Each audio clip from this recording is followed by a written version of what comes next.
What is up, ladies and gentlemen? Joey Jr. 93, aka That White Cracker 93, aka Zombie Boss 93, and of course, Best in the World of Zombies. And I'm back with some more WWE 13 gameplay for you guys.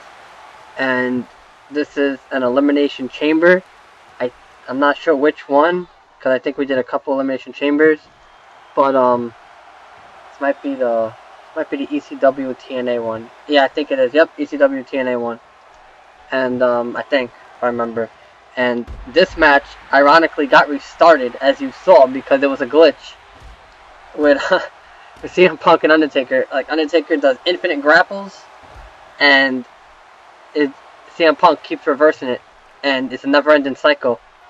So, you know, they were the final two men. We could have had a winner, but the match had to be restarted.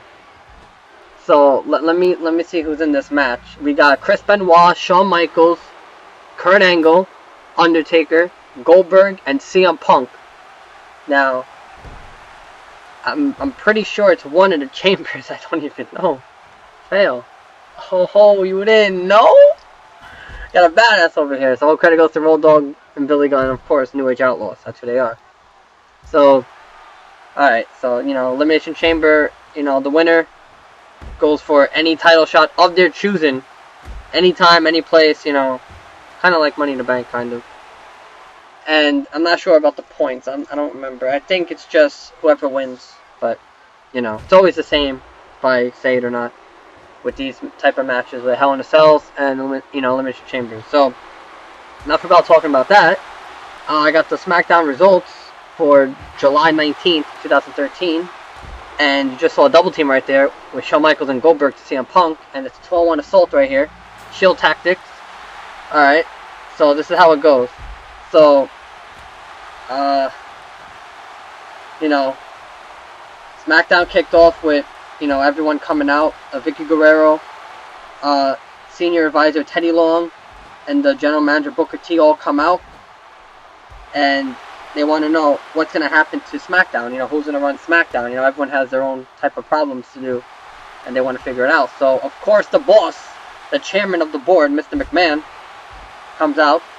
He's like, alright, ladies and gentlemen, since I am the boss, you guys cannot do shit because I'm in charge. I am the best in the world. And I said to myself, well, I am too in Zombies. And then he's like, well, that's good. We both have a special connection then. So we're both the best in the world at what we do. So this is how it goes. So before all of this happened, Teddy Long comes out and says we're gonna have an IC title match, which Chris Jericho becomes number one contender, and he'll have to Chris Jericho will face the reigning defending IC champion Intercontinental champion Curtis Axel, my son over here. So that's one of the matches, one of the main events. And the main event of all is what Booker T says. He says, well, if you can make an epic match, so can I. So Booker T wants Randy Orton, Mr. Money in the Bank for Raw, Randy Orton to face the World Heavyweight Champion Alberto Del Rio in the main event. And then, after all that, my other son, one of my sons, Brad Maddox, comes out and says, you know what? I want RVD to compete tonight. He hasn't competed on SmackDown in 8 years. So, Brad Maddox wants him to compete. We don't know against who, but I'm pretty sure, later on we'll find out. So after all that, Mr. McMahon announces that Vicky Guerrero is the new GM, General Manager, for SmackDown. I was like, WTF? Like, you can't have Booker T continue? Like, alright, yeah, he had a couple things to do, but, give the man a break. And then Teddy Long, can't have him in charge? When he was in charge, all the epic matches happened on SmackDown. I don't know if you guys know, but that's what I remember, when Teddy Long was in charge. And now you have Vicky Guerrero again? Like, this woman has to be in charge or else it's over. Like, come on. All credit goes to Ron Simmons. Damn. But, oh well. So she's back in power for SmackDown. Brad Maddox is in charge for Raw. That's how it goes. So, so the first match is Dolph Ziggler versus Jack Swagger. And these guys had a rivalry way back in, like, what was it? April, I think? April or May? Between them and Alberto Del Rio for the world title. And, I have to say, this match was good. You know, Antonio Cesaro interfered, obviously, when the ref wasn't looking. But, you know, Ziggler didn't care. And, Zeb Coulter was interfering like he always does, like the bum that he is. And, the referee's like, you know what, Zeb Coulter, get the fuck out of here, bro. Get out of here. You're a distraction. Get out of my fucking ring. So he left. Zeb Coulter got ejected. Good night. And then AJ Lee and Big E Langston were looking in the back,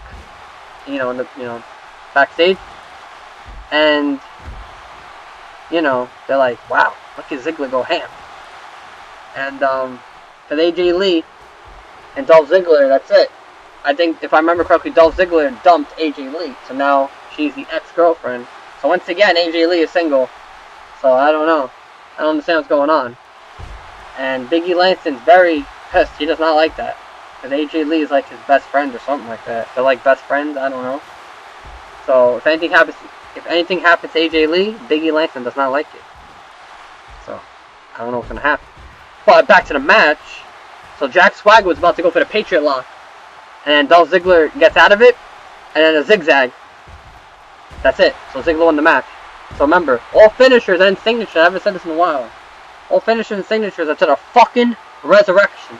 Which means it hurts more. And all credit goes to Al Pacino for that. I got it from him, from Scarface. Because, Scarface game, gotta play it for PS2, The World Is Yours. When you do your execution move, when you shoot him in the head, and it's like a little cutscene, and you blast their head open into pieces, he says to the fucking resurrection. That's it. Obviously, I cannot say it nowhere as good as him. So, but I try. And, yeah. After that, Dolph Ziggler was like, I'm the show off here. Who's next? Come at me. So, basically, Ziggler was sending a message to AJ Lee saying, stay out of my way. You see what happens when you're out of my way? And then AJ Lee was like, she was like crying and pissed. She was crying, she was pissed, angry, etc. And then Big E Langston was just trying to calm her down. But nothing was happening, She was pissed. Because everyone dumps her. So, I don't know. The next match was a tag team match. The Usos, Jimmy and Jay, the Sons of Rikishi, versus the WWE Tag Team Champions, Seth Rollins and Roman Reigns. So, the Shield members are my sons too, because they go hard. Tag Team Champions, and Dean Ambrose goes hard as the United States Champion. So, the match was going back and forth like it always does. But,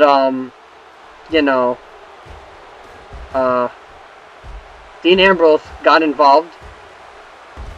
And Mark Henry got involved. So Mark Henry was helping the Usos. So I think Mark Henry's going to become a good guy again. He might be a face now. No more heel. I don't know. That's just what's happening. So everyone's fucking beating the fuck out of each other. And then, just for a couple seconds. So the Usos and Mark Henry are beating up the Shield. And then the Shield leave the ring. They're like, fuck this. We'll deal with you guys later. And then the next match, pretty short match, it was Daniel Bryan versus Wade Barrett. So now Daniel Bryan is the new #1 contender for the WWE title against John Cena in the main event of SummerSlam. As of what I know, that WWE title shots, well, WWE title matches, I should say, there we go, are always the main event. So that's the most prestigious title in all of the WWE, the WWE title. Makes sense. And, Wade Barrett, or how he likes to say, I'll try to go to Wade Barrett. The Barrett Barrage goes hard. He went hard. But, Daniel Bryan just, did the yes lock. Took advantage, like he always does. And wins the match via submission. So Daniel Bryan wins the match. Oh yeah, I forgot to say the Usos and the tag team match.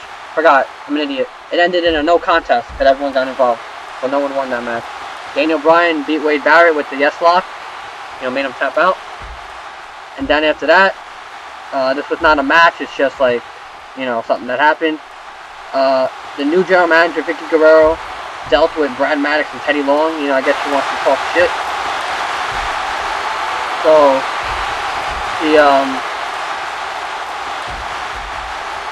she gave Brad Maddox a bitch slap and said a fucking resurrection, and then that's it. Everyone's like, yep, all this happened. That's it. And then the Miz goes hard. My son over here, the Miz. Wait, the Miz TV. Special guest, Paul Heyman. So, the Miz wants to know.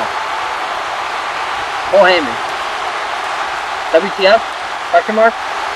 And Paul Heyman's like, you know, I have to deal with Brock Lesnar. You know, CM Punk, you know, I helped him throughout his career. But every time something happens, things never go his way because Mr. McMahon doesn't like him. You know, it's not what he said, but, you know, I'm trying to, like, shorten it.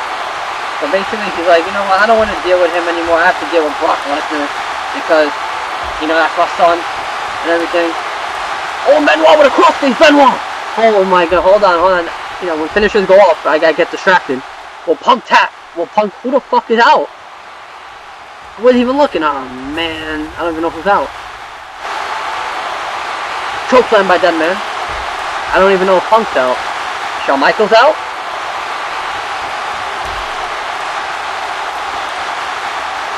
Oh, and Shawn Michaels is eliminated. And CM Punk is eliminated. And whoever the fuck got eliminated first, I don't even remember. Who was in this match? Well, whoever it is, must have been really pissed. Can't believe I don't remember who it was. Oh, I apologize, but back to what I was saying, I keep getting distracted. So, you know, that's basically it. And then, you know, the Miz just, like, walked out. He's like, you know what? Fuck this. What am I saying? What the fuck am I saying? Brock Lesnar. I think Brock Lesnar was here. And the Miz is like, no, I don't want to get involved. Fuck it. So he leaves the ring, and then Paul Heyman welcomes the Intercontinental Champion, Curtis Axel. And then, obviously, that leads to the next match, the Intercontinental title match between the number one contender Chris Jericho and the current champion Curtis Axel. I have to say, you know, Chris Jericho never fails to impress me. Always goes hard with everything he does, all his moves. But the thing was that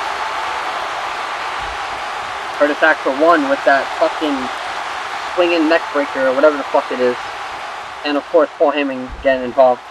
So Chris Jericho got distracted, and Curtis Axel did that swinging neck breaker, whatever that finisher's called, and he won, and he retained the IC title.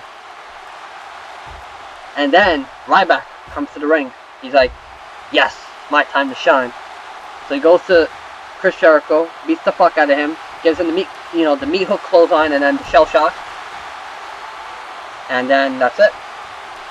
Chris Jericho's all fucked up. Ryback's happy. Curtis Axel's like, well, good thing that's not me. And he's happy because he retained his title. And that's it. And the next thing was Damien Sandow comes out saying, I'm the Smackdown Mr. Money in the Bank. Come at me, bros. And then he says, you know what? I have to say, if it wasn't for my boy Cody Rhodes, I would have not won this match because I betrayed him. And that's not what he said, but you know, I do my best. I do my best making it my own words. So he named Cody Rhodes the protector of the case. I don't know what the fuck he means by that. Basically, he called out Cody Rhodes, and then and he named Cody Rhodes the protector, the protector of the case. And Cody Rhodes just fucking comes into the ring and just gets pissed. Like, he takes the briefcase and hits Damien Sandow with it. He's like, you know what? Fuck you. You got lucky. And that's it. Come at me whenever you want. And that's it. And then the next match, my boy over here, my son RVD, goes hard like he always does. Always. And he fought Damien, not just fail. He fought Darren Young So, Titus O'Neil obviously got involved. When do teammates don't get involved for their partners, help them win? Benoit with the German suplexes. Oh my goodness, that's it. And man, this video's almost over. I gotta finish. Hold on, we have a near fall right here, maybe. Or it over. I don't know. Yep, near fall. And the match was mad short, like very short. RVD just did the 5-star frog splash and said, "Good night. Come at me whenever you want." RVD won the match. And then the main event: Randy Orton versus Alberto Del Rio. Mr. Money in the Bank, Randy Orton for Raw versus the World Heavyweight Champion Alberto Del Rio. Now this match went hard. This match went hard. Like all main events do. And to clear things up, Del Rio was about to do the cross arm breaker. We have a double team right here. By Kurt Angle and Chris Benoit to Undertaker. So like I was saying, he's about to do the cross arm breaker. Did not work because Randy Orton ducked out of the way. Alright, so yeah, he got out of the cross arm breaker, didn't work. And then Del Rio was about to do that fucking stupid kick that he does. You know, he's a wannabe Shawn Michaels. Obviously he'll never be close to being good as Shawn Michaels with that super kick. No way. Never. Never in a million years. And or should I say infinite years. So, you know, Randy Orton moves out of the way and then gives Del Rio an RKO for free. Instead of fucking resurrection. And he pinned Del Rio and won the match. But the thing that got me mad is that, you know, they actually said it on the website. The WWE website, WWE.com. Randy Orton got injured. Like, something to do with his neck. And that's what happened to Edge a long time ago, a couple years ago, which is why Edge couldn't compete anymore and he had to retire as the World Heavyweight Champion.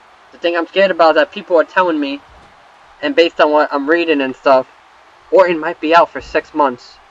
Depending on how the scenario is, if the neck is really fucked up, Ecto, then he's gone for 6+ months. Which means he won't come back until January of 2014. Now, the thing is, hopefully that does not happen. Like, well, you know, what I mean is that hopefully he is not injured bad, because Randy Orton's one of my sons. He goes hard. And I can't have that. Can't have him be injured. We have an old school right here by Dead Man. And that's what I was saying. I'm like, can't have that for Randy Orton. Angle slam by Kurt Angle! Whoa, out of nowhere! Wait, we might have a... Oh shit, is this an elimination? I love how there's no ref. Oh, is Dead Man out? Dead Man has been eliminated. The final two. Chris Benoit, Kurt Angle. These gentlemen know each other well, like a decade ago. Alright, so back to what I was saying. So hopefully Orton's not injured bad, because that means he might have to vacate the Money in the Bank, which means he wasted time winning it. But then again, injuries can happen, and you have to be ready for that. So, you know, Randy Orton also got injured during Money in the Bank. I'm pretty sure everyone got injured in the Money in the Bank match, both matches. So, you know, if you guys don't know, even though I did mention it on Monday, just in case you guys didn't watch it or anything, Cody Rhodes got 5 stitches on his upper lip. RVD got 14 stitches on his, you know, in his head, and CM Punk got 13 stitches in his head, if I remember correctly, for Punk. And you know, people are getting injured. Christian got injured because of 5-star frog splash from Rob Van Dam. Everyone just got really fucked up. They walked in Money in the Bank, walked out a different man. All people. And no one replaced Kane. That means the Raw one was 6 people instead of 7, and the Smackdown one was still 7. That means 13 people got injured. Actually, 14 people, because Kane got injured before Money in the Bank. By the White family, or whatever they're called. I can't pronounce their name. I don't know, I apologize for that. But magically they were not here on SmackDown, I don't know. I don't know what they're planning. But they're trying to make a statement. And hopefully they, you know, the 3 of them against the Shield. Sometime. I don't know about titles on the line, I don't know. Maybe just regular tag team match. Tornado tag would be lovely. I'd love to see tornado matches. Tornado tag team matches. But we don't know. So now let's conclude this match, because this match is like 2 more minutes left. So I don't even remember who was in this match. Like, I get like short-term memory loss, and I apologize for that. I don't even know who got eliminated first. I wasn't even looking. And probably when I find out and be like, wow, So, you know, we'll find out who wins this match. Benoit over here. Oh, kick out of 2. I love Hell in a Cell matches and Elimination Chamber matches because there's no ref, even though pinfalls go off. Pretty weird. Then again, gotta love it. So, you know, WWE 2K14 is coming out October 29th, I think it is, 2013, and I found out, you know, by reading on Google and stuff, and from, you know, from YouTube videos, that you can do double finishers, meaning you can do a finisher on 2 men, and the moves confirmed is double shell shock from Ryback, double attitude adjuster from John Cena, and right when I was talking, Benoit won. Fuck, I didn't even know what happened. I think he did a suplex. I hate it when I don't look. Oh, Goldberg, there we go, Goldberg. I knew I was missing someone. Wow, Goldberg got eliminated first out of all men? I'm shocked. But, yeah, I think Chris Benoit did like a suplex or whatever. I don't even know. Then again, this match was over 20 minutes, so everyone's fucked up, and any move can take you out. I don't know. And of course, every match that I do is on Epic. Always gotta put that in, because they're the most entertaining. Because, you know, more reversals and stuff. Alright, so here's your winner, Chris Benoit, the Rabid Wolverine. And this video's coming to an end. So this is Joey Jr. 93, aka you know it already. I hope you guys like the video and the commentary, and show